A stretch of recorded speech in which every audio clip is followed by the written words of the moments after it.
الله الفرد الصمد الحمد لله الذي خلق السماء بغير عمد الحمد لله الذي بسط الأرض على ماء جمد الحمد لله الذي خلق الخلق فأحسن عدد الحمد لله الذي قسم الرزق ولم ينس أحد الحمد لله الذي لم يتخذ صاحبة ولا ولد الحمد لله الذي لم يلد ولم يولد ولم يكن له كفوا أحد اللهم صل على سيدنا ومولانا محمد المختار للرسالة والسيادة قبل خلق اللوح والقلم اللهم صل على سيدنا ومولانا محمد المبعوث رحمة لكل الأمم اللهم صل على سيدنا ومولانا محمد الموصوف بجوامع الكلم وخواص الحكم أما بعد فقد قال الله تبارك وتعالى والذين جاهدوا فينا لنهدينهم سبلنا وإن الله لمع المحسنين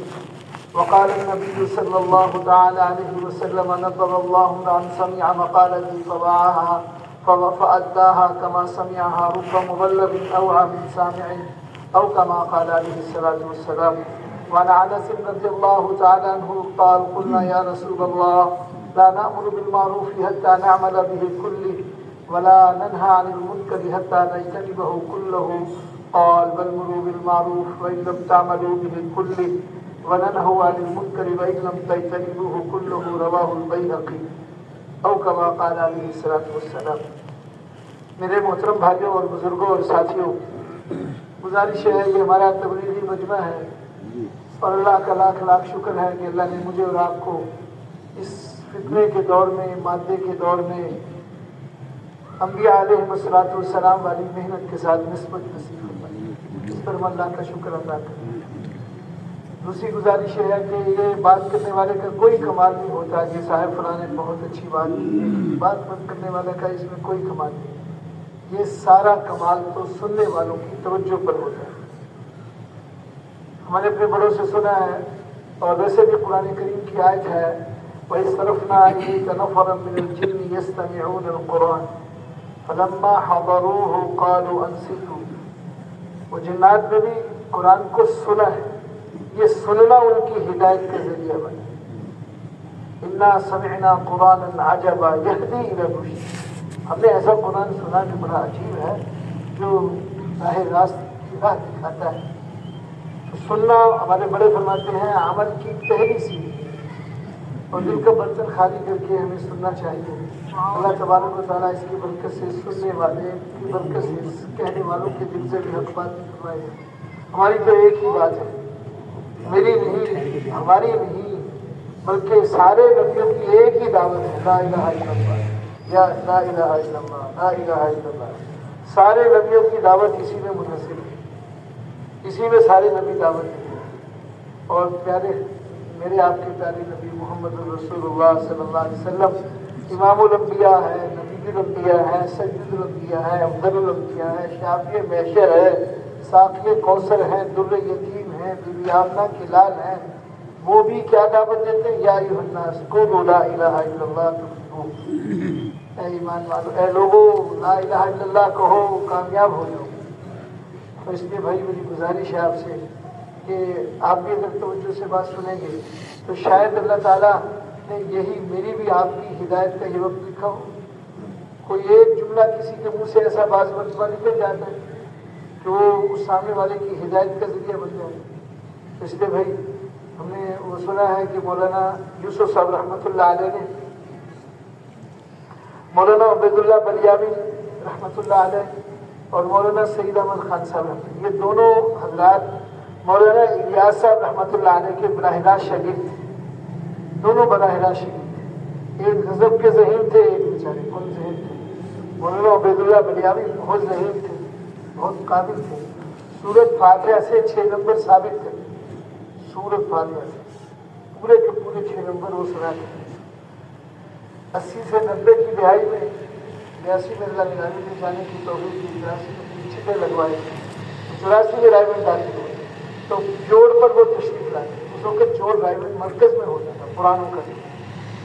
تو جوڑ میں وہ ان کے ہی بیانات کرتے تھے. اجتماع میں مولانا انعام الحسن صاحب تشریف لاتے اور جوڑ پر حضرت مولانا عبید اللہ بلیاوی رحمۃ اللہ علیہ. اللہ نے فقیر کو ان کی 2 سال خدمت کا بھی موقع دیا. تو بہت علم تھا ان کے پاس. یہ دونوں ساتھی تھے آپس میں. انہیں بھیج دیا کہ جب بھی حجاز میں کام کر لیا. تو مولانا یوسف صاحب رحمۃ اللہ علیہ نے اپنے ذہن میں تو سوچا کہ بہت دونوں مضبوط ہیں, بہت یہ ہیں, دونوں چلے گئے. تو 2 مہینے بعد 3 مہینے بعد خط جاتا ہے, ابھی وہ جو آپ کے یہاں رہتے ہوئے ہماری کیفیت تھی وہ ختم ہو گئی, وہ جذبہ نہیں رہا ہمارے اندر. تو ہمارے پاس تیسرا آدمی بھیجیے گا جو ہمیں دوبارہ بھر دے, ایمانی جذبہ پیدا کر دے. مولانا یوسف صاحب رحمۃ اللہ علیہ نے اپنے شورا والوں کو بلایا, جو کوئی بندے تو بڑے قیمتی بھیجے تھے, بہت اپنے لحاظ سے ایسے تھے کہ حجاز میں کام کریں. ان کا جو ایک خط آ گیا, کیا کریں, کسی نے کہا جی فلاں صاحب کو بھیج دیں, کسی نے کہا جی فلاں صاحب کو بھیج دیں. تو مولانا یوسف صاحب نے فرمایا کہ 3 مہینے بعد ایک بندہ بھیجا ہے, اب بندہ بھیجیں گے کہ 4-5 مہینے بعد اور بندہ بھیجو, ہم تو بندے بھیجنے میں رہیں گے. ابھی ایسی بات سوچو کہ ان کو بندہ بھی بھیجنا نہ پڑے اور کام بھی ہمارا ہو جائے. تو پھر مولانا یوسف صاحب رحمۃ اللہ فرمایا لکھو خط. فرمایا لگتا ہے ایسے کہ دونوں کی آپس میں بے تکلفی ہو گئی ہے. ساتھی بھی نہیں. جب مولوی یوسف اور مولوی عبید اللہ بیان کرتے ہیں تو لگتا ہے مولوی سعید احمد خان بیان سب یہ سمجھ کے سنتا ہے یار کہ وہی تو ساتھی ہے, یہ جانتا ہوں اس کو, یہ کیسا کتنا بڑا بزرگ, بہت اچھی طرح جانتا ہوں. اور پھر جب مولانا سعید احمد صاحب بیان کرتے ہیں تو مولوی عبید اللہ یہ سمجھتا ہے. تو ایسے ہی میرے محترم نے فرمایا بھی جب مولوی سعید احمد خان صاحب بیان کرے تو مولوی عبید اللہ بنیاوی سارا بیان تو ظالم ہو کے سنے اور یہ سمجھ کے سنے یہ کوئی بڑا بزرگ آیا ہے, میں اس کو جانتا نہیں, اکثر ظالی کا. اور پھر جب مولانا عبید اللہ بنیاوی سعید احمد خان صاحب بیان کرے تو مولانا عبید اللہ بنیاوی پھر یہ سوچے, یہ انہوں نے ترتیب بنائی. تو ایسے کر کے وہ سننے لگ گئے. تو ماشاء اللہ 2 مہینے بعد خط کیا کہ بھی حضرت جی بندہ بھیجنے کی ضرورت نہیں ہے, وہ ہمارا کام ہو.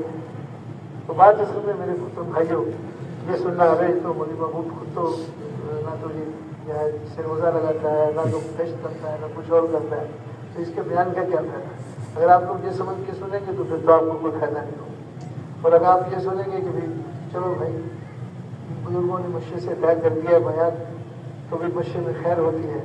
لا یقص الا الامیر, امیر معمول, بیان نہ کرے مگر امیر بیان کرے, یا امیر جس کو حکم دے. یہ حدیث ہے اور شاید بیان کے لیے اسی لیے بیان کیا کہ حدیث ہے, حدیث کی مخالفت ہے تو بندہ ایسے ہی آگے کر جائے. امیر بیان کرے گا, جس کو امیر حکم دے دے پھر اسے بیان کرنا پڑے گا. تو بیان تو کوئی نہیں کرنا, درد دل سنانا ہے آپ کو. دعا کرے اللہ تعالیٰ مجھے اور آپ کو توفیق عطا. ایک گزارش ہے آپ کے سامنے, یہ ایک بات سمجھی جاتی ہے حاجی صاحب ساتھ لگا لیں گے تبلیغ میں تو زندگی میں تبدیلی آ جائے گی. حاجی صاحب مولوی بن جائیں گے تو مولوی بن کے شاید زندگی میں تبدیلی آ جائے گی. یا صاحب فلاں کام کر لیں گے تو کرنے سے ہماری زندگی میں تبدیلی آ جائے گی. یاد رکھیے گا میرے محترم بھائیوں, زندگیوں میں تبدیلی ایمان لے کے آتا ہے. ایمان کے سوا کوئی چیز تبدیلی نہیں لا سکتی. ایک بندہ تبلیغ میں چل رہا ہے لیکن وہ تبلیغ میں بھی اپنی مرضی سے چل رہا ہے, بزرگوں کے بتائے ہوئے اصولوں کے مطابق سال نہیں لگاتے. 92 میں فراغت ہوئی, 93 میں سال شروع کر دیا بس زبردستی. بزرگوں نے کہا ہے لگانا ہے, بزرگوں نے کہا لگانا ہے, ٹھیک ہے چلو بھی چلتے ہیں. 4 مہینے ایسے چلتے رہے. جہاں بھی مسجد میں گئے باتیں رہنے خاص تھا, دن تو چاہتا نہیں تھا, گنتے تھے. ہے جی 360 دن پورے کرنے تھے سال میں سے, 360 دن پورے کرنے تھے. اب دل رہے بھائی, صبح ہو گئی, شام ہو گئی, 1 دن ہو گیا, 2 ہو گئے, 3 ہو گئے, 4 مہینے ایسے گزارے. صبح مشے میں بیٹھتے ہیں کہاں جانی چاہیے, ہاں سب 3 جماعتیں بن گئے, ایک دائیں طرف چل جائے, ایک بائیں طرف چل جائے, ایک امیر صاحب کو مل گئے, چلو جی ہم نے مشورہ دے دیا. امیر صاحب نے تشکیل کر دی, چلو جی محبوب صاحب آپ بھی چلے جاؤ. تو گئے بھی, کسی ساتھی کو دیکھا نہیں ملا, چلو یار ساتھی تو ہے نہیں, چلو واپس چلتے ہیں. یہ چل رہی تھی ترکیب. اللہ جزائے خیر دے حضرت الوہاب صاحب رحمۃ اللہ علیہ کو, اللہ ان کی قبر کو نور سے بھرے. تو مشے میں جب بھی میں پیش ہوتا تھا تو نہیں ہو گیا. ایک دن مشے میں تھے تو بڑے غصے سے اٹھ کر چلے گئے اور مولانا ظاہر شاہ صاحب اور جمشید صاحب کو بلا کر کہا مجھے تو آج پتہ چلا کہ محبوب سال میں چل رہا, اس کے 4 مہینے ہو گئے اور وہ مجھے ایک دفعہ بھی ملنے نہیں آیا.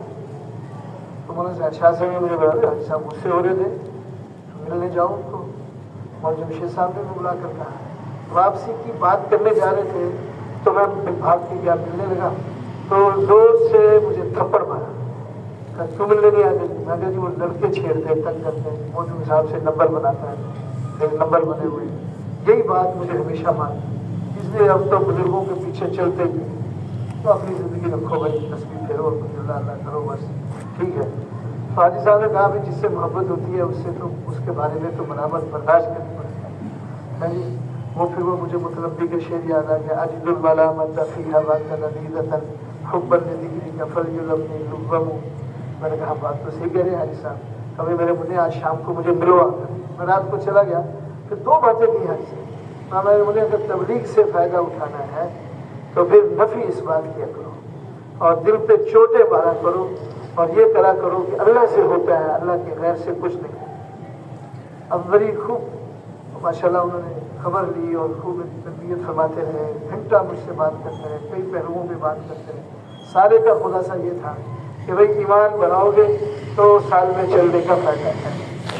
وہ 82 میں روزہ لگایا، 83 بجے، اور یہ 92 کا آتے ہیں، 93 کا شروع ہے، وہ ہے کہ 10 سال اللہ نے توفیق دی، چلہ بھی لگوایا، 3 چلے بھی لگوائے۔ میری تبلیغ کا میں نے یہ خلاصہ بتا دیا، نہیں سمجھتا رہا جیسے ہم چلتے ہیں خادم خاص تھا، ہم یہ سمجھتے ہیں کہ تبلیغ میں ہم دوسروں کو فائدہ کرنے کے لیے، نہیں میرے بھائیوں، تبلیغ تو اپنے آپ میں تبدیلی کا نام، اپنے آپ کو بدلنے کا نام، اپنے ذہن کو، اپنے اندر کے جو جذبات ہیں انہیں بدلنا اور اللہ ہی سے سب کچھ ہونے کو سمجھنا۔ جو یہ کر گیا سمجھ لو اللہ کے فضل سے اس کی بنیاد صحیح پڑی۔ اس لیے حضرت عمرو بن عاص رضی اللہ تعالیٰ سے روایت ہے کہ میں بھی کہتا ہوتا تھا، بخاری کی روایت ہے، ساؤتھ افریقہ میں جوہانسبرگ میں بیان تھا شب جمعہ کا، تو وہاں کے جو امام تھے انہوں نے وہاں خطیب وہاں کے مفتی اعظم بیان میں آئے ہوئے، تو مجھے بلا کر کہنے لگے بات تو سب بات کی سب ٹھیک تھی، آپ نے بخاری کا حوالہ غلط دیا۔ بخاری کا نہیں ہے، یہ مولانا یوسف صاحب رحمۃ اللہ علیہ نے حیات الصحابہ میں یہ نقل کیا ہے، تعلمنا الایمان ثم تعلمنا القرآن۔ اب میرے ذہن میں اس وقت سے لگی ہوئی تھی، ابھی میرے پاس آئی کتاب مشکاۃ شریف کی ایک شرح تنظیم الاشتار حدیثات مشکاۃ، اس کے مقدمے میں یہ حدیث لکھی ہے کہ حضرت عمرو بن عاص رضی اللہ تعالیٰ عنہ کی روایت ہے، وہ فرماتے ہیں تعلمنا الایمان ثم تعلمنا القرآن۔ مجھے بڑی خوشی ہوئی، میں کہا چلو ابھی یہ حوالہ نکل گیا ہے۔ تو صحابہ فرماتے ہیں پہلے ہم نے ایمان سیکھا، پھر ہم نے قرآن سیکھا۔ ایمان سیکھنے کی چیز ہے، یہ جس کو ہم ایسے ہی سمجھتے ہیں، یہ ہم چاہے گھر کے ماحول میں ہو، چاہے مسجد کے ماحول میں ہو، چاہے مدرسے کے ماحول میں ہو، چاہے تبلیغ میں نکلے ہو، تو یہ ہمارا ہدف ہونا چاہیے کہ نظر اس پہ ہونی چاہیے کہ میں ایمان بنا رہا ہوں یا نہیں، میرا ایمان بن رہا ہے یا نہیں بن رہا، میں ایمان کو سیکھ رہا ہوں یا نہیں سیکھ رہا ہوں۔ صحابہ بھی فرماتے ہیں تعلمنا الایمان، ایمان کو ہم نے سیکھا ہے، ایمان بھی سیکھنے کی چیز ہے۔ اور یہ ہمارے استاد مولانا نذر خان صاحب دامت برکاتہ میں سبق میں فرمانے لگے، ایک آدمی 100 روپے بنانے کا طریقہ سیکھ لیتا ہے، پڑھتا ہے، سیکھتا نہیں پڑھتا ہے کہ بھی ایسے 100 روپے یہ مولانا کی بات ہے، انہوں نے تو اسے 500 روپے کا کہا ہے، 500 روپے بنانے کا طریقہ پڑھ لیتا ہے، لیکن وہ اس پڑھے ہوئے طریقے پر عمل نہیں کرتا تو اسے کبھی بھی بنانا نہیں ہے۔ ہم نے نماز کے فرائض پڑھ لیے، نماز کی سنتیں پڑھ لی، واجبات پڑھ لیے، مستحبات پڑھ لیے، نماز کے مسائل پڑھ لیے، لیکن عملی طور پر انہیں سیکھا نہیں تو یہ مسائل نہیں آئے، یہ کبھی بھی نہیں آئے، یہ تو سیکھنے سے آئے، پڑھنے سے نہیں آتے، پڑھنے سے تو گزرتے ہیں، معلومات میں اضافہ۔ اس لیے میرے محترم بھائی مولانا یوسف صاحب رحمۃ اللہ علیہ کا ایک ملفوظ ہے، علم سے عمل نہیں آئے گا، عمل تو ایمان سے آئے گا، اور ایمان کی محنت سے۔ یہ بھی مولانا یوسف صاحب بڑوں سے سنا ہے، زباں میری مجلس میں صدا ہے ان کی، نغمہ زن وہ ہے میرے ساتھ میں کیا رکھا ہے زباں میری مجلس میں صدا ہے ان کی۔ یہ انہیں کی باتیں ہیں، کبھی کسی بزرگ کا ملفوظ ہے، کسی کا ہے زباں میری مجلس میں صدا ہے ان کی، اس لیے میرے محترم بھائیوں یہ ایک سیکھنے کی چیز ہے ایمان. یہ آئے گا ایمان تو اس ایمان سے عمل آئے گا, عمل آئے گا, اور علم سے معلومات بڑھیں گی, عمل بھی آئے گا. جیسے کہ ہمارے ہاں یہ بات سبھی کو معلوم ہے, سارے مسلمان اس بات کو جانتے ہیں کہ 5 وقت کی نماز فرض, اس کا علم ہے کہ نہیں؟ سارے مسلمانوں کو 5 وقت کی نماز کی فرضیت کا علم ہے, لیکن میرے محترم بھائیوں 5 لوگ پڑھ رہے ہیں, 95 لوگ نماز نہیں پڑھ رہے. علم ہے, ساری دنیا جانتی ہے, سچ بولنا چاہیے, کافر بھی جانتی ہے, سچ بولنے میں خیر ہے, سچ میں بہتری ہے, سچ میں نجات ہے.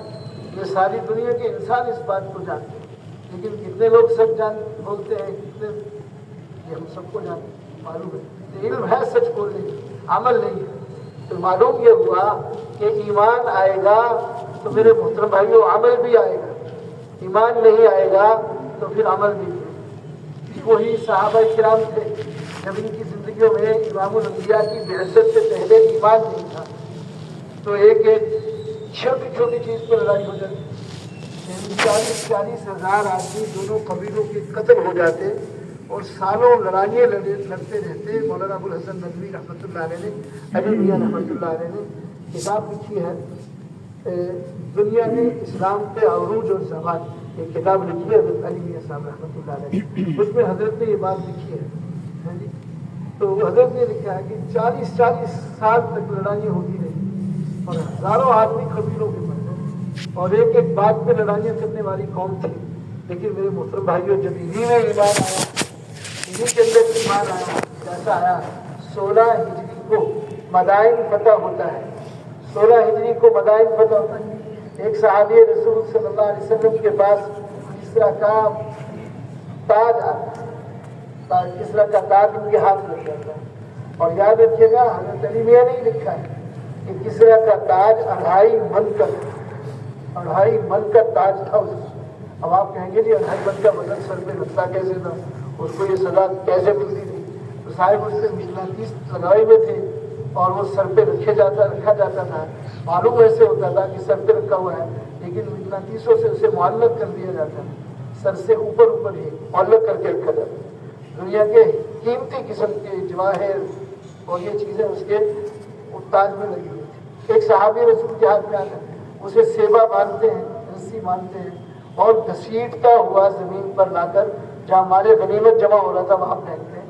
وہ جو منشی تھے, وہ لکھنے والے, وہ کہنے لگے صاحب بات سنو, تو کیا مسئلہ ہے, کہ اپنا نام بتاؤ. کہ کیوں پوچھتے میرا نام؟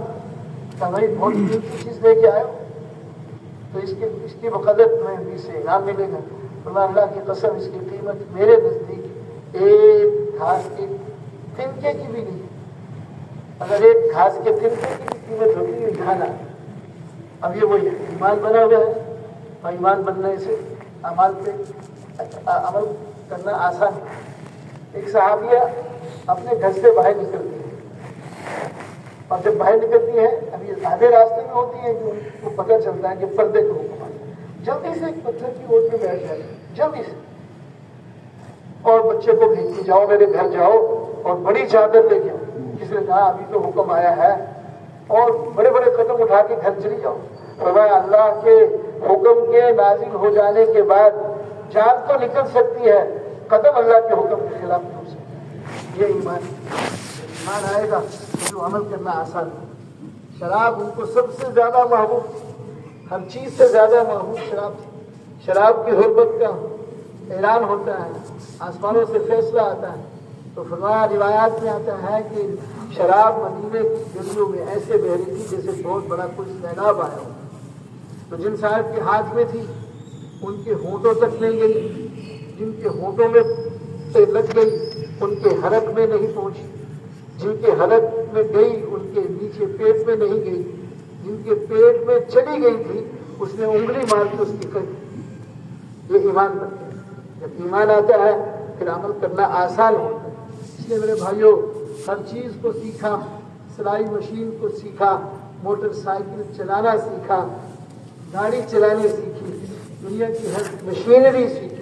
اب بنی آدم کی آنکھوں کا استعمال بھی سیکھ لو, کانوں کا استعمال بھی سیکھ لو, اپنے زبان کا استعمال بھی سیکھ لو, اپنے اعضاء و جوارے کا استعمال کی سیکھ لو۔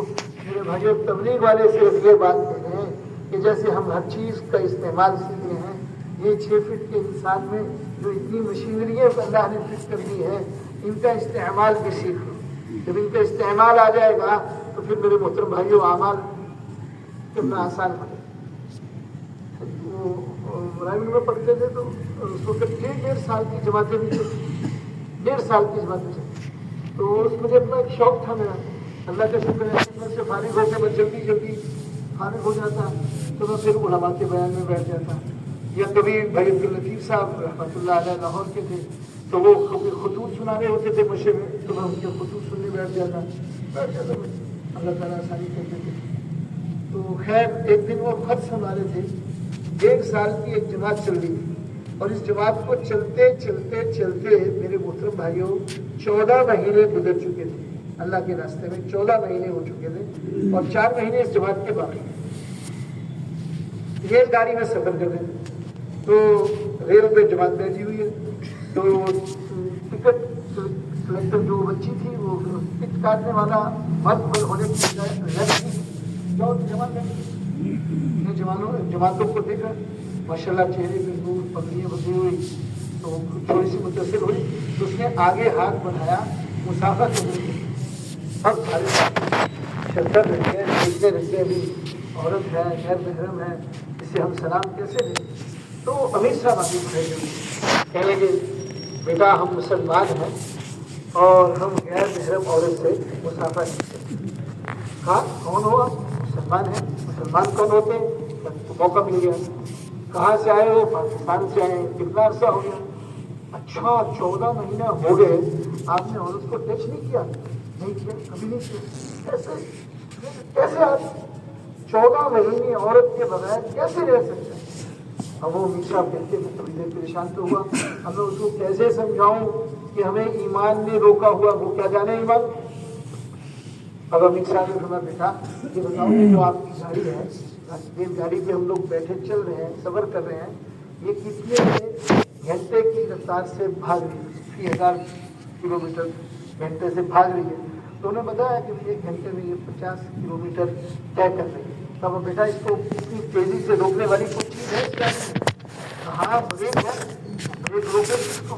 ہمارے اندر بھی ایک بریک ہے جو ہمیں غیر محرم اور اس کے ساتھ ملانے سے اور روکتی ہے، اس بریک کو ہم ایمان، اس بریک کو ہم کیا کہتے ہیں؟ ایمان کہتے ہیں۔ اس سے آپ کی گاڑی کو روکنے والی ایک چیز ہے، وہ اتنی تیز رفتار گاڑی کو ایک دم روک دے گی، بریک لگ دے گی۔ تو ایسے ہی ہمارے اندر بھی ایک بریک ہے جس بریک کو ہم ایمان کہتے ہیں۔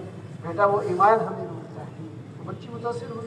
پہلے زمانے میں ایسے ہی ہوتا تھا، جماعتیں اعمال والی ہوتی تھی، اللہ سے رونے دھونے والی ہوتی تھی، مجھے دیکھ دیکھ کے لوگ مسلمان ہوتے تھے۔ اسے تھوڑی موقع مل گیا، ترغیب دی، مسلمان ہو گئی، کلمہ پڑھ کے اللہ نے اسے مسلمان کیا۔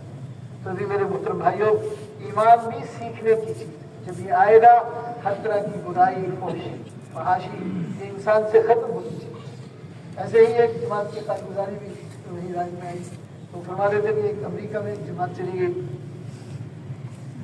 تو اس میں ایک فوج کے بریگیڈیئر صاحب تھے، ریٹائرڈ بریگیڈیئر سے ساتھ میں چل رہے تھے، تو قد بھی جیسے فوجیوں کا لمبا قد ہوتا ہے ماشاءاللہ، اچھے گبرو جوان ہوتے ہیں۔ تو انہیں پتہ چلا کہ یہ ایک محلہ ہے امریکہ، اس میں سارے عرب ہی عرب ہیں، سب عرب ہیں، لیکن یہ یہاں آ کر مقیم ہو گئے، اب تو عربیت میں کہاں رہی، کچھ بھی عربوں والی چیز نہیں رہی، بس مغرب کے بعد آتے ہیں قدم میں شراب پیتے ہیں، کوئی آتے ہیں، لڑکی آتی ہے وہ ناچتی ہے، بندہ ناچتی ہے، تو وہ ڈانس کرتی ہے، یہ ہوتا ہے وہ ہوتا ہے، عرب ہیں، آپ ان کو دعوت دے جاتے ہیں۔ خیر وہ اپنے ایک ساتھی کو ساتھ دیا، جب وہ گئے تو کیا دیکھ رہے ہیں کہ ساری مسجد عرب ہے، اور ایک لڑکی بالکل کلہم عریان، ساری کی ساری کلوہا اور ساری کی ساری ناچ رہی تھی۔ اب انہوں نے جا کر ایک دم ہو کیا نا، تو ڈر گئے، اور اس نے عربوں کو دعوت دینی شروع کر دی۔